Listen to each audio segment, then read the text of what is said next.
எதை குறித்து புலம்பிக் கொண்டிருக்கிறாய்? What are you complaining of? எதை குறித்து அழுது கொண்டிருக்கிறாய்? What are you weeping for? எந்த பாவங்களை குறித்து நீ புலம்பி போயிருக்கிறாய்?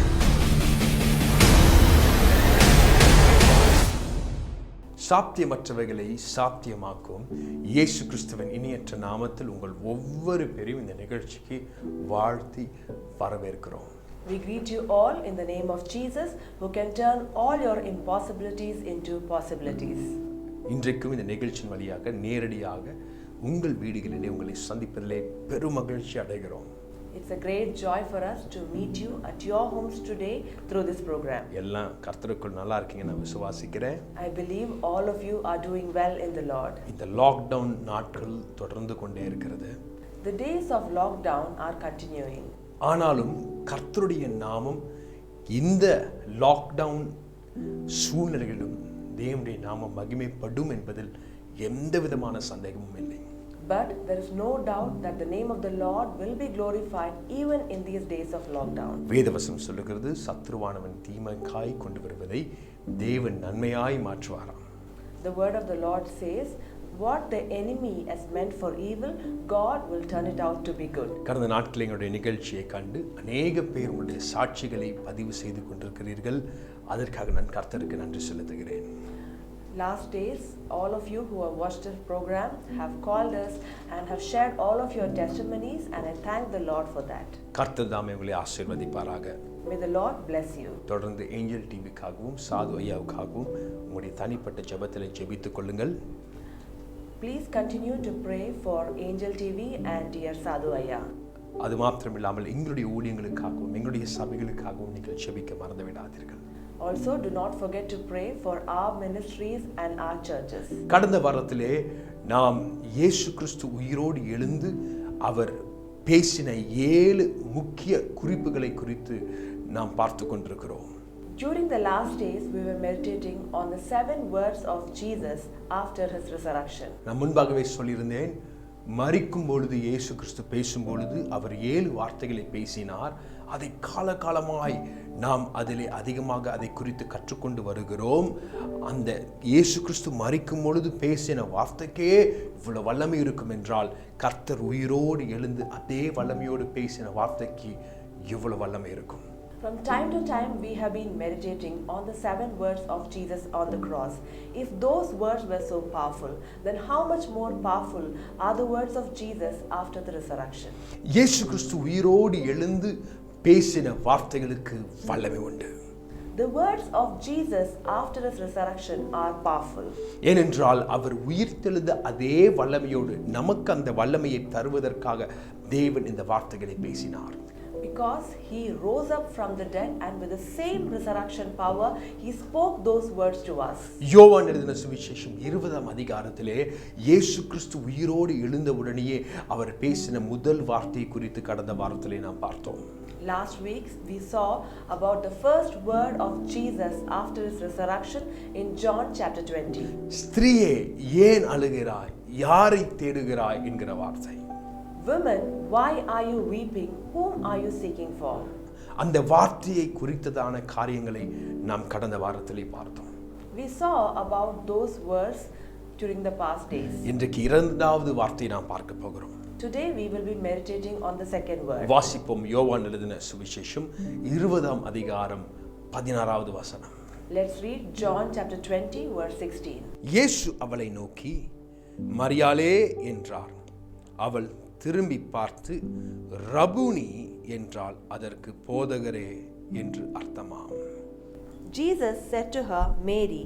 She turned and said to him, Rabboni, which is to say, teacher. இயேசு கிறிஸ்துவை உயிரோடு எழுந்த பின்பு மகிமைப்படுத்தப்பட்ட சரீரத்திலே பார்த்த முதல் நபர் மரியாளாய் காணப்பட்டாள். Mary was the first person to witness Jesus after his resurrection. அவளுக்குள்ள ஒரு பெரிய அதிர்ச்சி. தோட்டக்காரன் என்று எண்ணின அந்த நபர் தான் இயேசு கிறிஸ்துவாய் காணப்பட்டார். Whom she supposed to be the gardener was actually Jesus Christ, and it was a shock to her. இயேசு கிறிஸ்து அவளை நோக்கி மரியாளே என்று அழைத்த பின்புதான் அவள் உணர்ந்தாள், நான் பார்க்கிற இந்த நபர் தோட்டக்காரன் அல்ல, நான் தேடுகிற கிறிஸ்து இவர்தான். When Jesus looked at her and called out Mary, that's when she realized that this was not the gardener but was Jesus whom she was seeking for. ஏன் இயேசு மரியாளே என்று அழைத்தார்? Why did Jesus call Mary? அதே அதிகாரத்திலே 1வது வசனத்தை வாசிக்கும் பொழுது அதில் எழுதப்பட்டிருக்கிறது, அவளுடைய பெயர் மகதலேனியாள் மரியாள். In the same chapter, in the verse 1, we see that her name was Mary Magdalene. மகதலேனியாள் மரியாள் அவளுடைய கடந்த காலம் எப்படிப்பட்டதாயிருந்தது? How was the past of Mary Magdalene like? அவள் எப்படிப்பட்ட வாழ்க்கையை வாழ்ந்து கொண்டிருந்தாள்? What kind of a life was she living? வேதவசனம் சொல்லுகிறது, அவள் ஒரு விபச்சாரியாய் காணப்பட்டாள். The word of the Lord says she was a prostitute. இயேசு கிறிஸ்துவை சந்திப்பதற்கு முன்பாக அவளுடைய வாழ்விலே அவள் செய்து கொண்டிருந்த தொழில் விபச்சாரம். Before she met Jesus, the prostitution was her career. அது மாத்திரம் இல்லாமல் 7 பிசாசினால் அவள் பாதிக்கப்பட்டவளாய் காணப்பட்டாள் என்று வேத வசனத்திலே குறிப்பெழுதப்பட்டிருக்கிறது. Not only that, the word says that she was possessed by 7 demons. அவள் எல்லாரினாலும் ஒதுக்கப்பட்டவள். She was pushed away from everyone. மோசேயின் விதியின்படி கல்லெறிந்து கொல்லப்பட வேண்டிய ஒரு ஸ்திரீ. She was a woman who should have been stoned to death by the law of Moses. சமுதாயத்திலே எந்த அந்தஸ்தும் இல்லாதவள். She did not have any dignity in the society. வாழுவதற்கு எந்த தகுதியும் அற்றவள். She did not have any right to live. அவள் இந்த பூமியிலே யாரும் மதிக்கத்தக்க ஒரு செயலை அவள் செய்யவில்லை. She did not do any kind of work that people could give her a respect. அநேக பேரினால் வெறுக்கப்படுகிற ஒரு ஸ்திரீயாய் இருந்தாள். She was a person whom many people would hate. தள்ளப்பட்டாள். She was pushed away. அவளை ஒதுக்கின ஒரு இடத்திலே வைப்பார்கள். They cornered her to a place. ஒரு பொதுவான இடங்களுக்கு செல்லும் பொழுது அவளால் தலை நிமிர்ந்து நடக்க முடியாது. When she went to a common place, she couldn't keep her head held high. ஏனென்றால் எல்லா இடங்களிலும் அவமானம். Because she would be ashamed in all the places. எல்லாரினாலும் அவள் இகழ்த்தப்படுகிறவள். She would be cursed by everyone. யாருக்குமே பிடிக்காது. Nobody would like her. முக்கியமா குடும்ப பெண்கள்லாம் பார்த்தாங்கன்னா கோபம் வரும். Especially the women of some families would look at her and get angry. ஆனால் அவளுடைய இருதயத்திலும் ஒரு திருப்புமுனை வந்தது. But there was a U-turn even in her life. இயேசுவை கண்ட பின்பு அவள் வாழ்வு மாறினது. As soon as she saw Jesus, her life changed. அவள் கடந்த காலத்தை தூக்கி எறிந்தாள். She threw away her past life. வேதவசனம் சொல்லுகிறது, அவள் மகதலேனியாள் மரியாள் என்று அந்த விபச்சார பகுதியில் அறியப்பட்டவளாய் காணப்பட்டாள். The word of God says that she was known as Mary the Magdalene, who was prostitute. இயேசு கிறிஸ்து மரியாளை அழைக்கும் பொழுதோ அவளுடைய புயப்பெயரை பயன்படுத்தாமல் அவள் ரட்சிப்பின் பெயரை பயன்படுத்தி மரியாளே என்று அழைத்த உடனே அவள் புரிந்து கொண்டாள், ரபோனி, நான் தேடுகிற கிறிஸ்து நீர்தான். When Jesus called out her name as Mary, he did not call out by her past name but called her with her salvation name. And that is when she realized that this is Jesus, and she called out Rabboni, which means teacher. நீங்களும் நானும் ஆராதிக்கிற தேவன் நம்மளை மன்னிக்கிற தேவன் மாத்திரமல்ல, நம்முடைய கடந்த காலத்தை மறக்கிற தேவன். The God whom you and me serve are not only the God who forgives us but also forgets our past. நீங்கள் தேவனுக்காக செய்த ஒவ்வொரு காரியங்களையும் தேவன் நினைவு கூறுகிற தேவன். God remembers each and everything that you have done for him. அதை தேவன் ஜீவ புஸ்தகத்தில் எழுதி வைப்பார். He has recorded each one of them in the book of life. ஆனால் கடந்த நாட்களில் நாம் செய்த திண்மைகள், பாவங்கள் தேவனுடைய சமூகத்தில் வந்து நாம் ஒப்பு கொடுத்து மனம் திரும்பும் பொழுது அதை மன்னிக்கவும் மறக்கவும் தேவன் வல்லவராயிருக்கிறார். But all the past mistakes and sin that we have committed in the past days, if we commit to the Lord and confess to the Lord, he is able to forgive us. இயேசு கிறிஸ்து அழைத்தால் மரியாளே என்று அழைத்தார். Jesus called out Mary. இன்றைக்கு உன்னுடைய கடந்த கால பெயரை தேவன் கிறுக்கி போட்டு அதை நடுவில் இராதபடி அதை எடுத்து போட்டு உன் புதிய பெயரை தேவன் அழைக்கிறார். Today God is removing out the past name, all your old names, and calling out with a new name. இந்த பூமியிலே ஆதாம் ஏவாள் சிருஷ்டிக்கப்பட்ட பின்பு பிசாசானவன் முதலாவது சந்தித்ததும் ஒரு பெண்ணை தான் சந்தித்தான். After Adam and Eve were created on this earth, Satan met the first person in this earth was a woman. ஒரு பெண்ணின் வழியாக இந்த பூமியிலே பாவங்களை பேசினான். He spoke sin through a woman. இந்த பூமியிலே பாவத்தை கொண்டு வந்தான். He brought sin into this world. இயேசு கிறிஸ்து அதனால் உயிரோடு எழுந்த உடனேயே அவர் முதலாவது சந்தித்த நபரும் ஒரு பெண்ணாய் காணப்பட்டார். So even after Jesus was resurrected, the first person that he met was a woman. இயேசு கிறிஸ்து ஸ்திரீயை சந்தித்தது மாத்திரமில்லாமல் அவருடைய எதிர்காலத்தை மாற்றினார். He not only met a woman but also changed her future. அவருடைய கடந்த காலத்தை மன்னித்த தேவன். The God who forgave her past life. இந்த நிகழ்ச்சியை பார்த்து கொண்டிருக்கிற தேவனுடைய பிள்ளையே, Beloved who is watching this program, கர்த்தர் உன்னுடைய கடந்த காலத்தை மன்னித்தார். God has forgiven your past. இப்பொழுது மன்னிக்கிறார். He is forgiving right now. உன் கடந்த காலத்தை மறந்தார். He has forgotten your past. கடந்த காலத்தை இப்பொழுதே மறக்கிறார். He is forgetting your past right now. யாருக்கு மறக்கிறார்? To whom is he forgetting? கிறிஸ்துவை முழு மனதோடு தேடி வருகிறவர்களுக்காக தேவன் செய்கிற நன்மை இது. It is a good thing that God does for whoever looks onto his face. இன்னைக்கு அநேக பேருடைய இருதயம் கடந்த கால பாவத்தினால் ஆக்கிரமிக்கப்பட்டிருக்கிறது. Today many of the hearts are occupied with all this past sinful life. ஒரு சில பேர் சொல்வாங்க, என்னால தலை நிமிர்ந்தே வாழவே முடியல. Many people say that they cannot keep their head held high and walk around. என்னுடைய பாவம் என்னை பிடித்திருக்கிறது. The sin has completely occupied them. ஒரு சில இடங்களில் என்னால நடக்க முடியல. I cannot go to certain places. எனக்கு கடந்த காலத்தில் அந்த இடத்திலே நான் செய்த நிகழ்வுகள் அந்த மாதிரி இருக்கிறது. Because I have done certain things in those places. நான் எப்படி தலை நிமிர்ந்து வாழுவேன்? How will I walk out with respect? எந்த இடத்துல நீங்க வெட்கப்பட்டீங்களோ அதே இடத்திலே உங்க தலையை தேவனால் நிமிர செய்ய முடியும். The same place where you were put to shame, God will lift you up. வசனம் சொல்லுகிறது, உன் புலம்பல்களை ஆனந்த களிப்பாய் மாற பண்ணுவார்.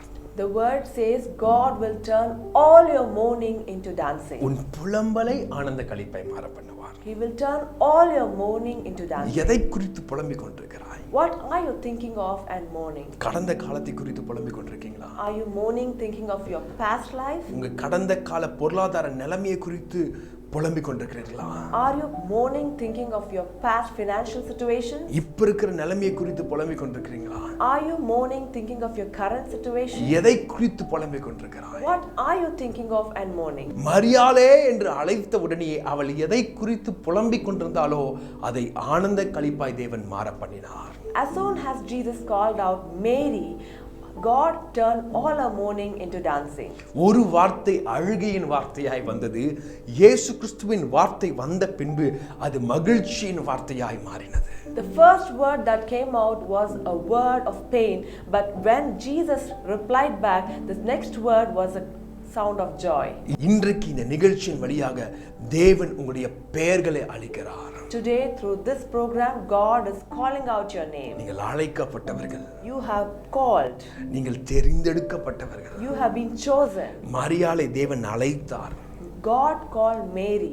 தேவன் தேர்ந்தெடுத்தார். He chose her. இன்றைக்கு உங்களையும் அழைத்து தேர்ந்தெடுத்திருக்கிறார். Even today he has called, has chosen you. அதனாலதான் எத்தனையோ கோடிக்கணக்கான ஜனங்கள் இந்த உலகம் முழுவதும் இருந்து தேவன் உங்களை இந்த செய்தியை கேட்க வைக்கிறார். So that is why even though there are thousands of people around the world, God is speaking to you through this program. மரியாளே, உன் கடந்த காலத்தை தூக்கி எறி. Mary, throw out your past life. கடந்த காலத்தின் புலம்பல்களை உன் வாழ்விலே கொண்டு வராதே. Do not bring all the pain of your past life. உன்னுடைய கடந்த காலத்தை நான் மறந்து விட்டேன். I have forgotten your past life. இதோ ஒரு புதிய தொடக்கத்தை தருகிறேன். Here I bring in a new life to you. இயேசு கிறிஸ்து பேசின மூன்றாவது வார்த்தை. The third verse that Jesus spoke. வாசிப்போம். யோவான் எழுதின சுவிசேஷம் 20 அதிகாரம் 17வது வசனம். Let's read John chapter 20 verse 17. நீ என் சகோதரரிடத்திற்கு போய், அதில் கடைசி பகுதி இப்படியாக சொல்லப்படுகிறது, அவர்களுக்கு சொல்லு என்றார். It says, go to my brethren and say to them. இந்த மரியாளாகிய இந்த ஸ்திரீக்கு, This woman called Mary, பூமியிலே சமுதாயத்திலே வாழக்கூடிய எந்த அந்தஸ்தும் இல்லாத இந்த ஸ்திரீக்கு, this woman who did not have any kind of respect in the society, இந்த பூமியிலே எல்லாருக்கும் முன்பாக தலை நிமிர்ந்து வாழ முடியாத இந்த ஸ்திரீக்கு, This woman who could not walk in dignity in the society, தேவன் ஒரு பெரிய அழைப்பை தருகிறார். God has given a great call in her life. போய் சொல். He says, go and tell. இந்த உலகத்திலே முதலாவது உயிர்த்தெழுதலுடைய சுவிசேஷத்தை தேவன் ஒரு பெண்ணை பயன்படுத்தி அனுப்புகிறார். The first thing that he did after his resurrection was he gave this command, he gave this mandate to a woman. சுவிசேஷத்தை போய் சொல். He says, go and tell. நான் உயிரோடு இருக்கிறேன் என்று போய் சொல். Go and tell that I am alive. நான் மரிக்கவில்லை.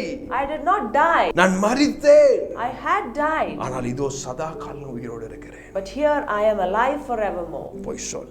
Go and tell. அவளிடத்திலே சொல். Go and tell them. அவளுக்கு ஜீவனை சொல். Go and speak life to them. அவளுக்கு எதிர்காலத்தை சொல். Go and tell them a future. இன்னும் அவளுக்கு நம்பிக்கை இருக்கு என்று சொல். Go and tell them that they have a hope. இனிமேலும் அவர்களால் வாழ முடியும் என்று சொல். Go and tell them they can even live hereafter. நல்லா கவனிக்கணும். ஆதியாகமம் 1ஆம் அதிகாரத்தில் நாம் பார்க்க முடியும்.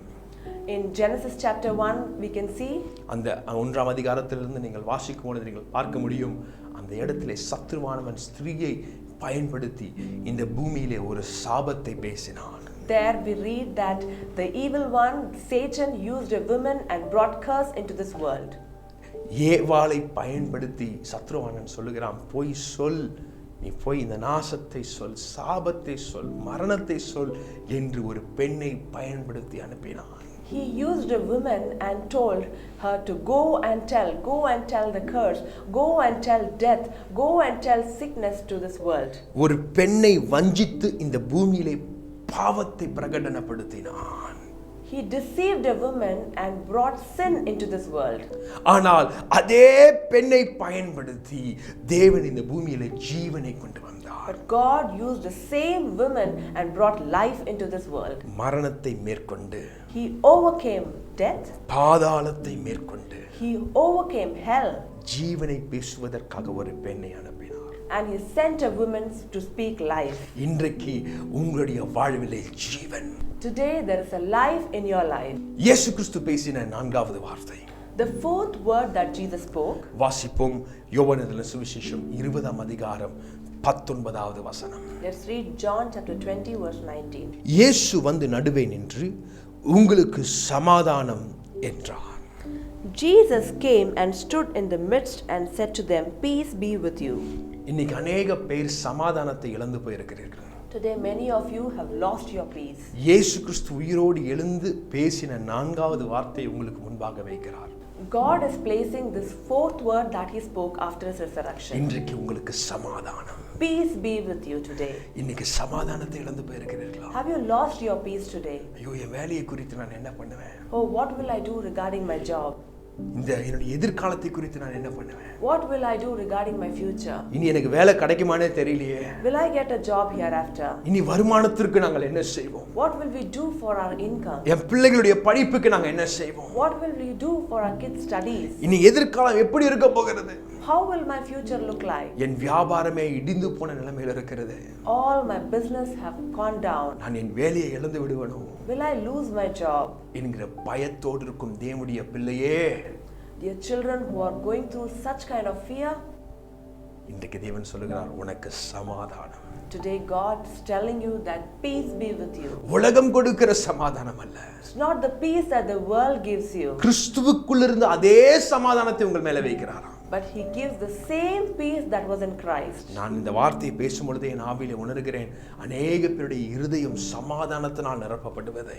As I'm speaking this word, I see in my spirit that God is filling all of your hearts with peace. இன்னைக்கு எல்லா குழப்பத்தையும் பயத்தையும் தேவன் எடுத்து போடுகிறார். Today God is taking away all kind of confusion and fear out of you. ஒரு தெளிவான சமாதானத்தினால் உங்கள் இருதயத்தை நிரப்பிக் கொண்டிருக்கிறார். God is filling your heart with a clear peace. வேதவசனம் இப்படியாக சொல்லுகிறது. எரேமியா தீர்க்கதரிசன புத்தகம் 29ஆம் அதிகாரம் 11வது வசனத்தை வாசிப்போம்.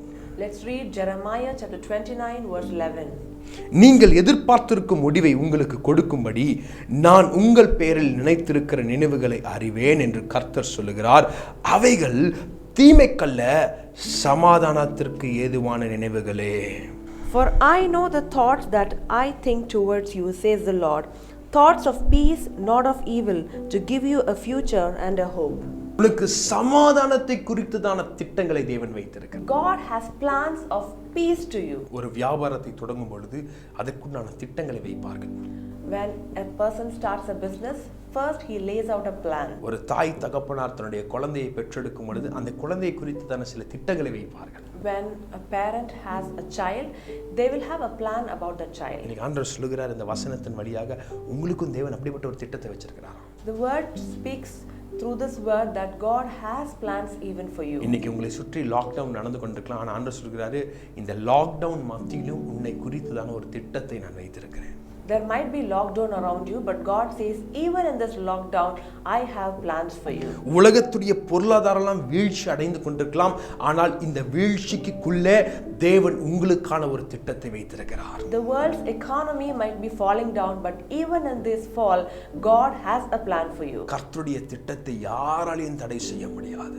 Nobody can obstruct the plans of God. கர்த்தர் நினைத்ததை செயல்படுத்த வல்லவராயிருக்கிறார். God is able to do what he has planned. இன்றைக்கு உங்களை குறித்ததான நினைவுகள் அது சமாதானத்திற்கு ஏதுவான நினைவுகளே என்று சொல்லுகிறார். Today the word says that the thoughts about you are thoughts of peace. உங்களை குறித்ததான எதிர்காலத்தின் திட்டம் சமாதானத்திற்கு ஏதுவான திட்டம் என்று சொல்லுகிறார். The plans of your future are plans of peace. நீங்க இந்த வார்த்தைகளை கேட்டுக்கொண்டிருக்கும் பொழுது When you are listening to this word, இந்த வார்த்தைகள் உங்களுக்காக வருகிறது என்று நீங்கள் விசுவாசிப்பீர்கள் என்றால், if you believe that this word is spoken to you, நீங்கள் முழங்கால் படிடுங்கள். உங்களுக்காக நான் ஜெபிக்க போகிறேன். please kneel down and I would like to pray for you. ஜெபிப்பதற்கு முன்பாக Before I could pray, இன்னைக்கு பயத்தின் ஆவி உங்க இருதயத்திலிருந்து எடுத்து போடுங்க.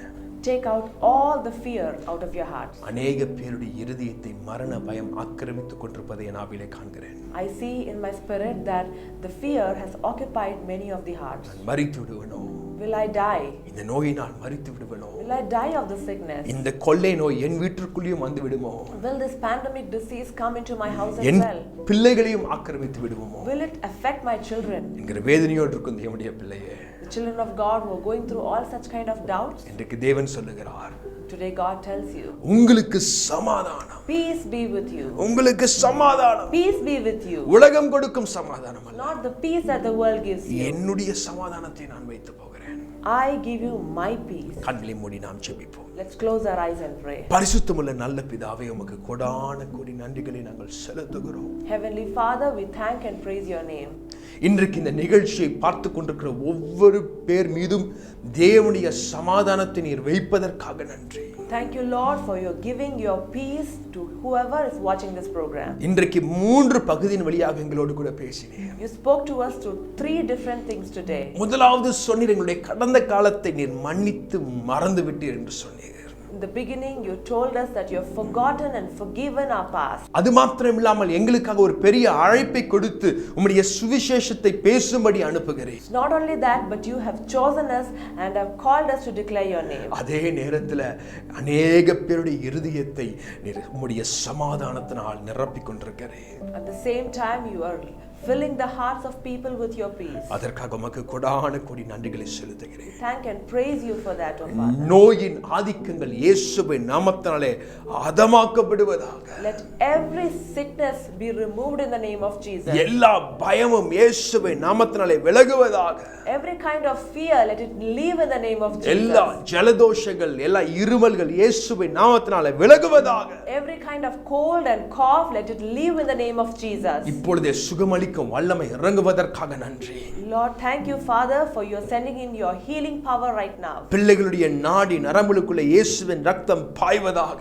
Let your blood flow into every cell of the children. இப்பொழுதே சுகமாக்கும் வல்லமை நீர் அனுப்புவதற்காக நன்றி. Thank you, Lord, for your sending in your healing power right now. சுகப்படுத்துவதற்காக நன்றி. Thank you, Lord, for your healing them right now. அற்புதங்களை செய்வீராக. Do great things, Father. அநேக சாட்சிகளை கேட்டு உம்முடைய நாமத்தை மகிமைப்படுத்த கிருபை செய்யும். Help us to glorify your name by listening to great testimonies from you. இயேசுவின் மூலம் ஜெபம் கேளும் என் ஜீவனுள்ள நல்ல பிதாவே. In the name of Jesus we pray. Amen. Amen. அருமையான தேவ பிள்ளைகளே, இன்றைக்கு இந்த செய்தியை கேட்டீர்கள். இது உங்களுக்கு ஆசீர்வாதமாக இருந்திருக்கும் என்று நான் கர்த்தருக்குள் விசுவாசிக்கிறேன். My beloved, you have listened to this message and I believe that this has been a blessing to you. இந்த செய்தியின் தொடர்ச்சி அடுத்த வாரம் கண்டு மகிழுங்கள். Please continue to watch the continuation of this program to the next week. அதே நேரத்தில் உங்களுடைய சாட்சிகளையும் உங்களுடைய ஜெப விண்ணப்பங்களையும் எங்களிடத்திலே பதிவு செய்ய மறந்து விடாதீர்கள். Do not forget to share your testimonies and the prayer request with us. அடுத்த வாரம் உங்களை சந்திக்கும் வரை உங்களிடமிருந்து விடைபெறுவது உங்கள் சகோதரன் நண்பன் போதகர் Justin Samuel Jamie. Until I meet you again next week, this is your brother, friend and pastor Justin Samuel signing off along with Jemmy. God bless you. God bless you.